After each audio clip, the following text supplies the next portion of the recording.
तर मित्रांनो, सध्या सर्वत्र दिवाळीची धामधूम सुरू आहे आणि या दिवाळीच्या निमित्तानं सर्व प्रेक्षकांना RK प्रॉपर्टी न्यूजकडून खूप खूप शुभेच्छा. मित्रांनो, मला माहिती की दिवाळीच्या शुभमुहूर्तावरती सिडकोकडून नवीन लॉटरी जाहीर केली जाणार होती, पण अद्यापही ती लॉटरी जाहीर न झाल्याने अनेक जण हा प्रश्न विचारत आहेत की नेमकं सिडकोची नवीन लॉटरी कधी जाहीर होणार आहे. आपल्याला माहिती आहे मित्रांनो की सिडकोच्या घरांची किमती कमी करण्यासंदर्भात जी बैठक होणं अपेक्षित आहे. आपल्या राज्याचे माननीय मुख्यमंत्री श्री देवेंद्रजी फडणवीस आणि आपल्या राज्याचे माननीय उपमुख्यमंत्री श्री एकनाथजी शिंदे यांची जी मीटिंग होणं अपेक्षित आहे ती अद्यापही न झाल्याने या सिडकोच्या घराची किमतीचा प्रश्न अधांतरी राहिलेला आहे आणि म्हणून जोपर्यंत घराची किमती कमी केल्या जाणार नाहीत तोपर्यंत सिडकोची लॉटरी काढली जाणार नसल्याचंही सिडकोच्या व्यवस्थापकीय संचालकांकडून सांगण्यात आलेलं आहे. आता सर्वजण मित्रांनो वाट बघतायत दिवाळीच्या निमित्तानं ही लॉटरी जाहीर होईल, पण आता दिवाळी जवळजवळ अर्धी झालेली आहे, संपत आलेली आहे आणि अद्यापही सिडकोची लॉटरी जाहीर झालेली नाही.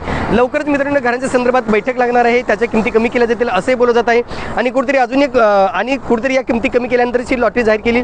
आता आपण हेच पाहणं महत्त्वाचं आहे नेमका कधीपर्यंत घरांची किमती कमी होतात आणि कधीपर्यंत नवी मुंबईतील या प्राईम लोकेशनला ही नवीन लॉटरी जी 22,000 घरांची लॉटरी आहे ती कधी जाहीर होते याकडे आमचं लक्ष लागलेलं आहे.